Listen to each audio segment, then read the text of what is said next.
voyant une nouvelle fois Le Samouraï, dont on entend la musique de Melville hier, à la télévision, une musique de François Droubet, bien sûr, hein, je me faisais cette réflexion que, plus encore que ses mots, que sa voix, c'est sans doute son silence qui était le plus impressionnant, qui mettait peut-être le mieux en valeur sa présence, son incroyable et insondable beauté. Hommage à Alain Delon, aujourd'hui, dans Europe 1 et vous, Estelle. Et pour en parler avec vous, nous avons un invité très spécial aujourd'hui, Jérôme Béglé, qui est le directeur général de Paris Match. Oui. Bonjour. Bonjour à vous, Merci. Jérôme. Qu'est-ce que représentait Alain Delon, à votre avis, dans l'imaginaire collectif des Français ? Un bout de France. Par les films qu'il a tournés, par ses prises de position, par sa vie, ses pleins et ses déliés, les bons moments, les mauvais moments. On a tous grandi, vécu, pleuré, ri avec Alain Delon. Jusque dans ces derniers mois qui ne sont pas forcément les plus glorieux. Mais voilà, c'est une part de nous qui s'est éteinte dans la nuit de samedi à dimanche. Et c'est pour ça qu'il était si mythique, en tout cas qu'il incarnait aussi bien la France. Il restait de ce grand cinéma des années 60-70 en France 2 personnes, lui et Brigitte Bardot. Et je pense que Brigitte Bardot doit se sentir un peu seule ces jours-ci. Bon, c'est une vieille histoire d'amour, hein, entre Paris Match et Alain Delon. Vous avez une idée du nombre de une Ouais. qui a été consacrée à Alain Delon ? Plus de 50. Plus de Une, 50. plus de 100 interviews. Donc, évidemment, on a un matériel à notre disposition qui est exceptionnel. On a des papiers merveilleux de Jean Co. Il y en a 2 qu'on reproduit dans le numéro qui sera en vente demain. Jean Co, extraordinaire. Extraordinaire écrivain, Jean Co. On a des... Je dis ça pour les jeunes hein, qui ne connaissent pas forcément Jean Co. Excellent écrivain. Il a été le secrétaire de Jean-Paul Sartre. Ouais, bien formidable romancier. Et Croquis de mémoire. croquis de mémoire. Extraordinaire journaliste. Vous allez voir, il fait un portrait d'Alain Delon qu'on reproduit dans le journal de demain. On a l'impression qu'Alain Delon est à côté de nous. On a l'impression qu'on est presque sur ses genoux, tellement il le fait vivre merveilleusement. Donc on a un matériel à notre disposition incroyable, des photos absolument insensées. Et donc la difficulté, on fait à la fin 67 pages, ce qui peut paraître beaucoup, mais en fait 67 pages pour résumer 67 années et même presque plus de la vie d'Alain Delon, c'est presque trouvé frustré. Il y a des choses qu'on aurait voulu mettre et qu'on mettra peut-être la semaine prochaine, mais qui nous ont... la place nous a presque manqué. Bon, oui, parce qu'il y a les textes, mais il y a évidemment les photos aussi. Et alors là, des photos d'Alain Delon... Des photos d'Alain Delon, il y en a tenté plus. Je veux dire, on peut voir 100 fois des photos du samouraï, du guépard, de plein soleil. On se dit, mais qu'est-ce qu'il était beau! Et plus que la beauté, il y avait un magnétisme, il y avait quelque chose qui passait, il y avait une forme de sauvagerie, de mélancolie, plein de choses qui passaient de la tête aux pieds. Donc les photos, on a essayé de faire rentrer le plus possible de photos sans les mettre trop petites, évidemment. Un match, c'est d'abord des doubles pages. Vous verrez des photos... magnifique de sa gloire, et même des photos de la dernière période de sa vie, je n'en dis pas plus, où il est encore Alain Delon, mais où on voit que, comme il le disait lui-même dans de nombreuses interviews, selon le général de Gaulle, la vieillesse c'est peut-être un naufrage, et vous verrez vraiment de très belles photos de lui. Alors on a choisi en une, ça a été, alors là aussi, moi j'ai dû regarder une quarantaine de unes. Le grand débat de savoir laquelle on met.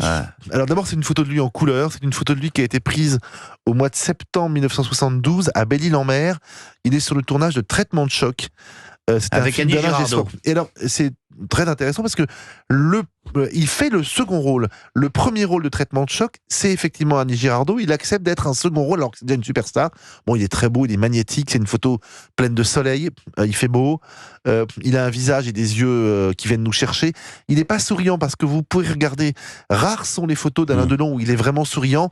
Mais il y a cette mélancolie, ce magnétisme qui lui est propre qu'on essaie de reproduire. Et c'est donc cette photo qui sera en une de Match demain. Il aimait la presse. Il n'aimait pas beaucoup les journalistes, mais il aimait la presse. En tout cas, il a aimé follement Paris Match parce qu'il est venu des dizaines de fois dans notre rédaction. Ça veut dire qu'il n'y a pas de journaliste à Paris Match. Non, ça veut dire qu'il se méfiait des journalistes. Mais l'histoire d'amour avec le match, elle a toujours existé. La critique n'a pas toujours été très tendre avec lui. Alors, il y a 2 choses. Il y a le métier, comme on disait, comme il le disait lui-même. Là, il a toujours été un peu en marge du métier, donc on n'a jamais couvert d'éloges. Il a eu, il y a simplement 5 ans, une palme d'or d'honneur à Cannes. il l'aurait mérité il y a 25 ans. Il a eu un César pour Notre Histoire, le film de Bertrand Blier. Il l'aurait mérité 10 ans avant. Donc effectivement, on lui a jamais, ses confrères, consoeurs, comédiens, comédiennes, réalisateurs, réalisatrices ne l'ont jamais mis au pinacle. Pourtant, c'est un immense acteur.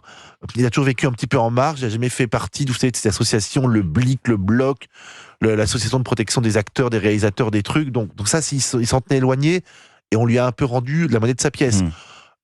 Côté presse, c'était regardez ses apparitions télé ou radio, regardez l'émission qu'il a fait avec Bernard Pivot, regardez quand il faisait des photos pour match, il savait exactement ce qu'il voulait dire, il savait exactement comment prendre la lumière, il savait exactement jusqu'où il pouvait aller et ne pas trop aller. Donc c'était une bête de communication.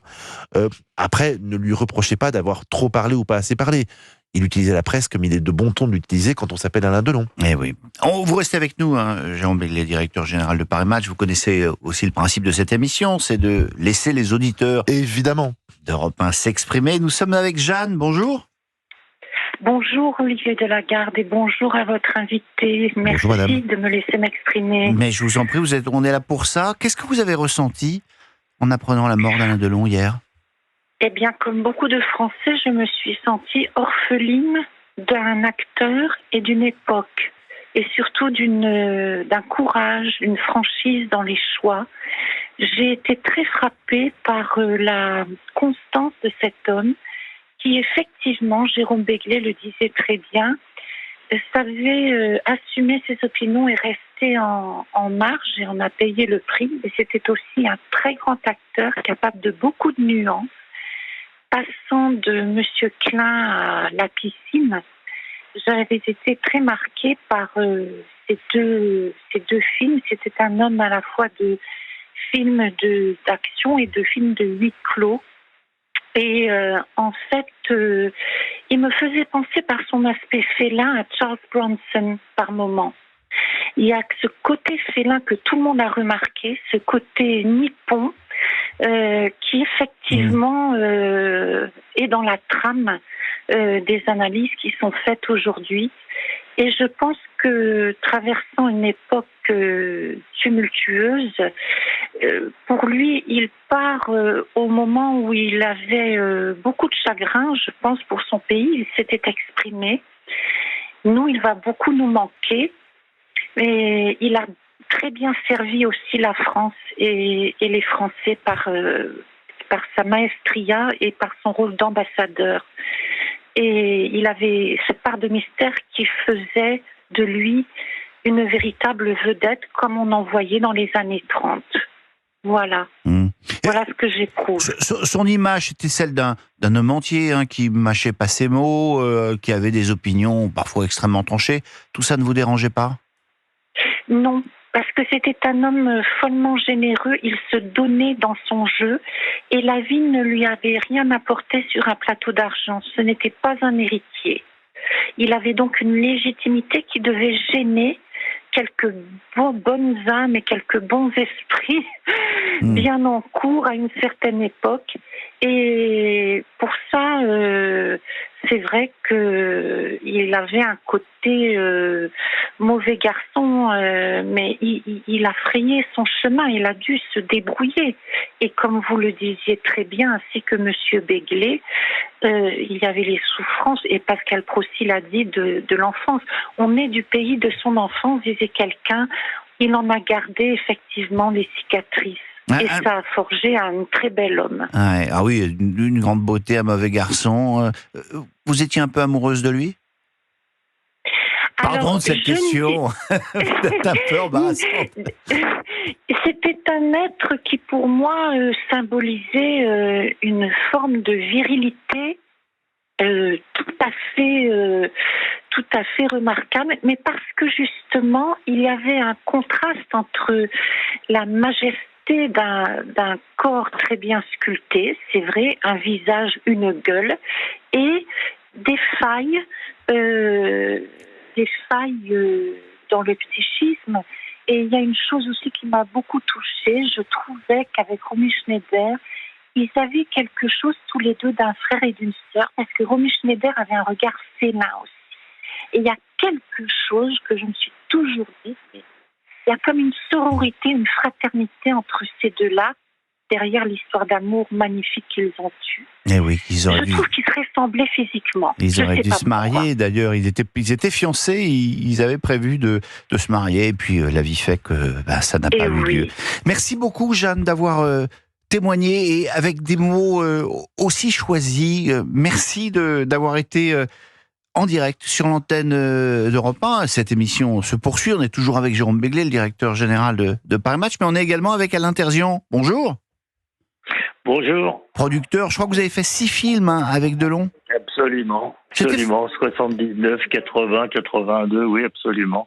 C'était Ça facile s'appelait, c'était facile de travailler avec Alain Delon. Je vais vous dire, c'était tellement agréable de travailler avec lui que c'en était très facile. Fallait bien connaître sa partition, mais Alain, il connaissait par cœur tout son texte, tout son scénario, tout le texte de ses partenaires. Il arrivait avec les costumes raccords. C'était un bonheur. En plus, il se maquillait jamais, donc il ne passait pas au maquillage. Comment ça, il se maquillait jamais? Je redis, Olivier Delavgarde, il se maquillait jamais. Il arrivait, il était prêt, et il arrivait en costume, ce qu'on appelle les costumes raccords, c'est-à-dire de la séquence tournée la veille. Il arrivait en costume raccord, prêt, il ne se maquillait jamais, et il connaissait son texte par cœur, et le texte de ses partenaires à qui il pouvait souffler s'ils avaient une absence. Donc c'était un acteur d'une immense générosité. Et il imprimait avec cette espèce de magie que vous avez sur 25 chefs-d'œuvre qu'il nous laissera, de Rocco et ses frères à la piscine, du Guépard à Monsieur Klein.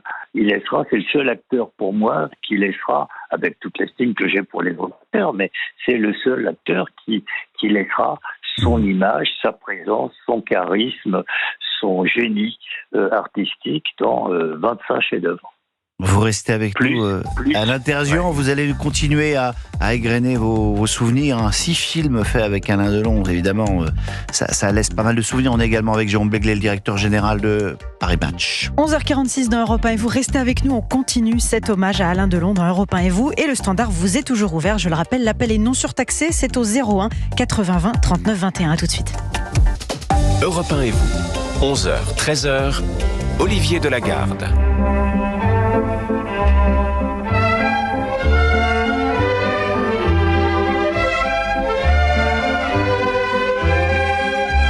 Et c'est l'un des rôles probablement les plus emblématiques du début de la carrière d'Alain Delon, le Guépard de Luchino Visconti. On est toujours avec Jérôme Béglé et puis avec vous, Alain Terzian, producteur. Vous avez Absolument. fait 6 films avec Delon. Vous nous disiez que c'était facile de travailler avec lui avant. Il fallait pas faire de l'à peu près. Hein. Il fallait pas faire de l'à peu Fallait près. pas faire de l'à peu près parce qu'il attendait en retour un professionnalisme, une autorité réelle et profonde et une détermination. Je me souviens sur à peu près tous les films qu'on a fait d'ailleurs, quand on regardait un plan de travail au départ, en préparation, puis on se disait voilà, on commence tel jour à telle heure. Et puis des gens comme Jacques Deray, Granier de Fer disaient bon, on termine, à l'époque on faisait les films en 8 ou 9 semaines et on termine tel jour à telle heure. Ben, je peux vous dire que les metteurs en scène avec qui j'ai eu le bonheur de travailler, je vous cite des très grands, on terminait tel jour à telle heure. C'était pas de l'à peu près, c'était pas j'ai oublié une séquence, c'était donc il fallait être extrêmement professionnel. Moyennant quoi, en retour, vous aviez, entre guillemets, un monstre sacré qui, quoi qu'il fasse à tout boban, était absolument superbe et magique à l'écran et extrêmement bienveillant et extrêmement généreux avec ses partenaires. Mais il se pliait. C'est le 7e, ouais. Il se pliait facilement aux desiderata des directeurs. Ben, Les réalisateurs, pliait quoi. facilement. Il avait deux, trois Russes pour montrer son point de vue. Quand on lui disait, alors vous comprenez Alain, comme dans tel film, vous allez, les metteurs en scène, à part Deray et Granier, en général, le vous voyez. Vous voyez. Ah oui, on le voyez, vous voyait. C'était un type qu'on vous voyait quand même. Ouais, beaucoup. Ouais. Beaucoup. Et il disait, il regardait le metteur en scène avec un air assez calme, mais en même temps avec son regard perçant, il disait, bah montrez-moi. le gars se décomposait parce que jouer Alain Delon devant Alain Delon, c'était pas terrible comme idée. Et il se décomposait, il enchaînait très vite. Donc ça, c'était sa ruse pour montrer de temps en temps qu'il était quand Granier ou Deray ou deux ou trois autres, enfin ceux avec qui on a travaillé. Et puis sinon, on a travaillé avec lui-même. Hein. Un jour, il est passé à la mise en scène. Et honnêtement, c'était très très bien ce qu'il avait fait. Ça s'appelait Le Battant, ça s'appelait Pour la peau d'un flic. Ça a été des très gros succès qu'il avait réalisé lui-même. Donc, c'était un énorme travailleur. C'était un énorme, d'autant plus que comme il était autodidacte, il venait de nulle part. Il venait d'un beau-père qui voulait l'enrôler dans sa charcuterie, puisque c'était sa vie, son métier, et donc il avait préféré, par patriotisme profond, partir et s'engager. Je crois que c'était sur la Jeanne d'Arc. On a entendu ça dans le podcast de Pascal Praud tout à l'heure à l'Intervision. Alors, vous parliez des gros succès. Vous, comme producteur, faire un film avec Alain Delon, c'était l'assurance d'un succès au cinéma? Non, alors il faut être très clair. Moi, je suis arrivé justement parce qu'il y a eu toute une série de films qu'il avait fait avec un très grand producteur qui était Raymond Danon à l'époque, qui avait fait Le Sauvage, Les Choses de la Vie et quelques autres. Mais il avait sans doute d'autres problèmes que j'ai pas connus, puisque j'étais pas du tout concerné ni dans son intimité. Et il avait poussé à enchaîner des films. Et il avait enchaîné 5 films dans l'année, pratiquement. Et quand vous enchaînez des films et vous êtes un monstre sacré, eh ben, petit à petit, vous n'êtes plus un monstre sacré. Et les 5 s'étaient plantés. Et donc, il était, soyons honnêtes, dans une sorte de dépression, parce qu'il n'arrivait plus à démarrer un film. Le film qui s'appelait Le Toubib à l'époque, qui s'est appelé Le Toubib, qui s'appelait Harmonie ou les horreurs de la guerre, d'après Jean Fourastier, était un film de Granier de Fer, il était en panne. C'est Belmondo qui... Quoi. Pardon. Mais c'est Belmondo qui me dit tu devras aller voir mon ami Delon parce que il est en rade, il sait plus comment y arriver parce que il a tellement enchaîné les trucs pour des raisons extra professionnelles qu'aujourd'hui il est un peu cassé. Va le voir. Et donc c'est comme ça que Belmondo me prend un rendez-vous chez Alain Delon, 42 quai Kennedy, en face de la maison de la radio. Et donc je débarque là un jour pour lui expliquer ma vision de comment remettre les choses en ordre. Et à partir de là, on s'est pu quitter pendant 10 ans. Et ma vision, entre nous, j'avais un ami qui devait être directeur général d'Antenne 2 à l'époque, et on a inventé ensemble, j'ai pris Alain, je l'ai emmené chez Antenne 2, et il y avait toutes les assistantes, les secrétaires, tout le monde qui était dans les couloirs, et ils faisaient l'équivalent des selfies aujourd'hui, et des photos, et des autographes. C'était un moment de pur bonheur, de pur délire. Et on a inventé des coproductions cinéma. J'ai écrit le premier contrat de coproduction cinéma-télé, et donc ça a été le Toubib qui a été ce... À l'Intervision, vous parliez de Jean-Paul Belmondo. J'aimerais interroger Jérôme Béglé, directeur général de Paris Match, qui est avec nous.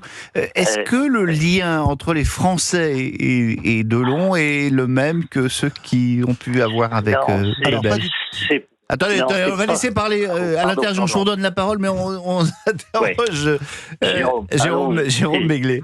C'est pas du tout le même lien. Alors, c'est vrai que la France et les Français se sont coupés entre les pros Delon et les pros Belmondo, mais c'était vraiment une ligne de fracture qui était assez bien définie. Belmondo, c'était le meilleur ami, c'était le pote, c'était un type qui n'était pas du tout intimidant, c'était le copain qu'on tutoyait facilement, avec qui on avait envie d'aller passer un week-end ou de boire un verre. Alain Delon, il y avait un côté beaucoup plus distancié, beaucoup plus impressionnant, presque de la déférence. Donc déjà, dans la personnalité, on n'a pas du tout le même genre de personnage. Après, dans les films, les choix de films, c'est très différent. Delon, il a enchaîné les rôles un peu sombres, les rôles de policier, de flic et ou de voyou, dans lesquels il y avait assez peu d'humour, parce que c'était pas tellement son genre. Belmondo, quels que soient ses films, il y a toujours des scènes ou plusieurs scènes d'humour et de distance qu'il met avec son personnage qui n'est pas... Bon.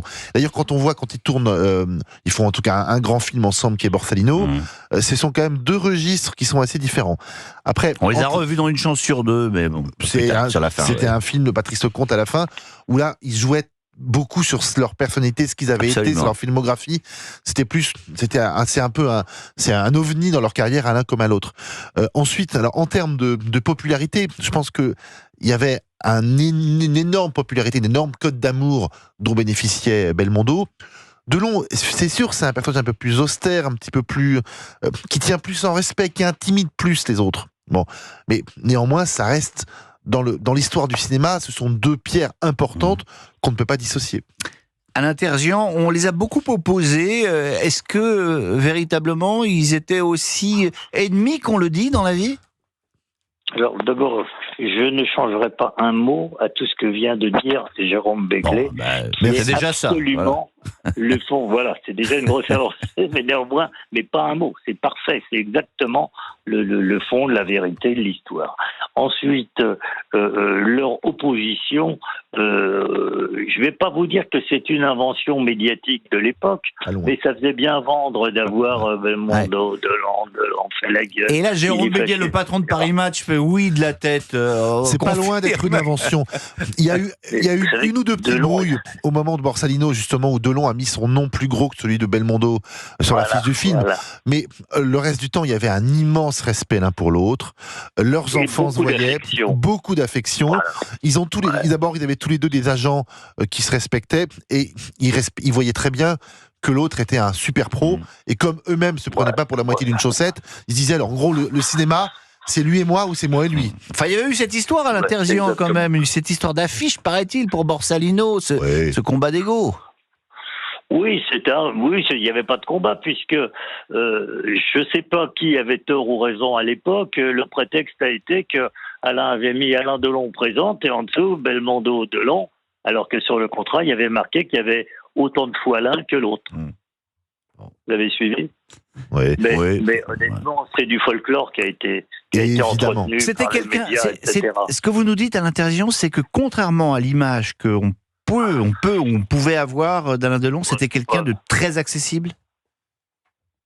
Qui est Alain ? Oui. Non, je ne vous ai pas dit ça. Je ne vous ai pas dit ça, mais je vous ai dit que en dehors de l'aspect affichage, médias, folklore, légende et tout, Alain et Jean-Paul étaient très amis, très liés. Le nombre de fois où j'ai emmené l'un chez l'autre et l'autre chez l'un, etc.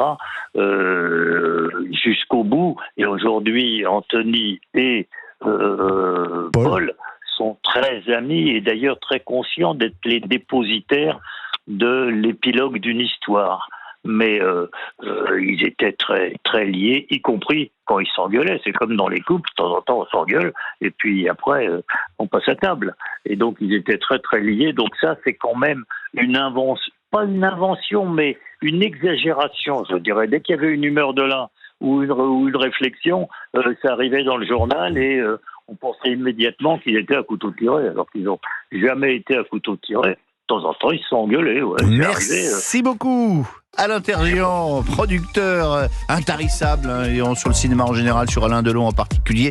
Merci d'avoir été avec nous en direct sur Europe 1. On se retrouve dans un instant, Estelle, pour la deuxième partie de l'émission. Tout à fait, 11h58. Et puisqu'il est question dans Europe 1 et vous du monument Alain Delon, retrouvez sur l'appli Europe 1 et europe1.fr le nouveau podcast Destin extraordinaire consacré à l'acteur et raconté par Pascal Praud. 8 épisodes d'une quinzaine de minutes dont vous découvrirez l'épisode 2 au cours de cette émission. Dans quelques minutes, le retour de l'info et l'hommage à Alain Delon qui continue jusqu'à 13h. À tout de suite. 11h, 13h. Olivier Delagarde sur Europe 1. Merci à vous, Maud Tambellini. On se retrouve à 12h30 pour l'info. Europe 1 et vous. 11h, 13h. Olivier Delagarde.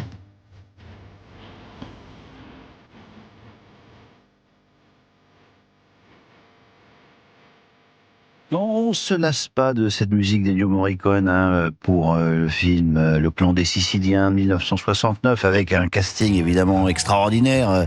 Lino Ventura, Jean Gabin, Alain Delon.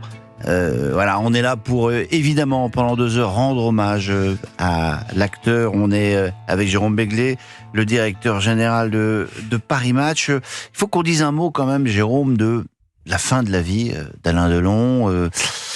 Qui a été compliqué, qu'on ne peut pas souhaiter à son pire ennemi. On avait cette impression-là avec quand même cette famille qui s'est déchirée.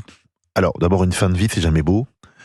Deuxièmement, c'est pas que je veux banaliser, mais qu'est-ce qui s'est passé ? Il y a eu une dame qui s'appelait Hiromi Rollin, qui travaillait au service d'Alain Delon, qui a pris un peu de place, jusqu'à se faire passer pour sa compagne. Et évidemment, ça n'a pas plu aux enfants, à tous les enfants à la fin. Au début, certains acceptaient, puis d'autres ont moins accepté. Et à la fin, tout le monde a compris que cette dame avait outrepassé un peu sa place et son pouvoir, puis qu'il y avait des choses pas forcément très agréables qui se passaient dans l'entourage même d'Alain Delon. Voilà.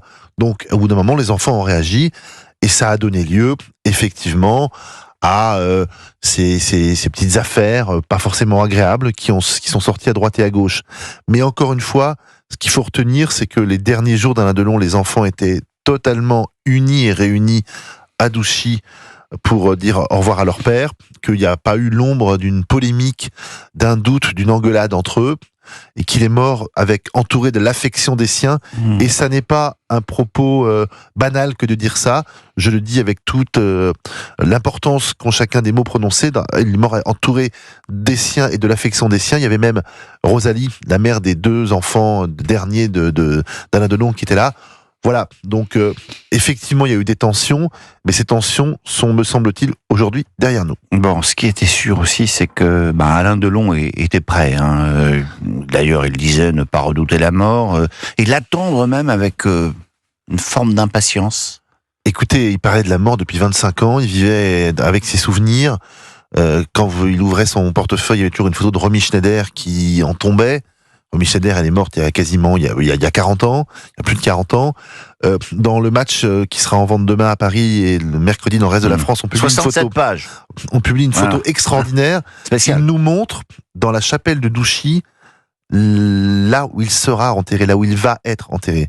C'est-à-dire qu'il a fait creuser dans la chapelle, de l'autre côté du mur où ses chiens préférés sont enterrés, un tombeau, l'endroit où il reposera. Donc, je ne veux pas dire qu'il jouait avec ça, mais en tout cas, il s'était acclimaté à la mort. Il vivait avec la mort, si je puis dire. Il vivait avec sa propre mort. Il disait ne pas la redouter, l'attendre, d'être assez serein là-dessus. Et voilà, il a été emporté à 88 ans, à quelques semaines de ses 89 ans. Je crois qu'il était extrêmement prêt avec cela.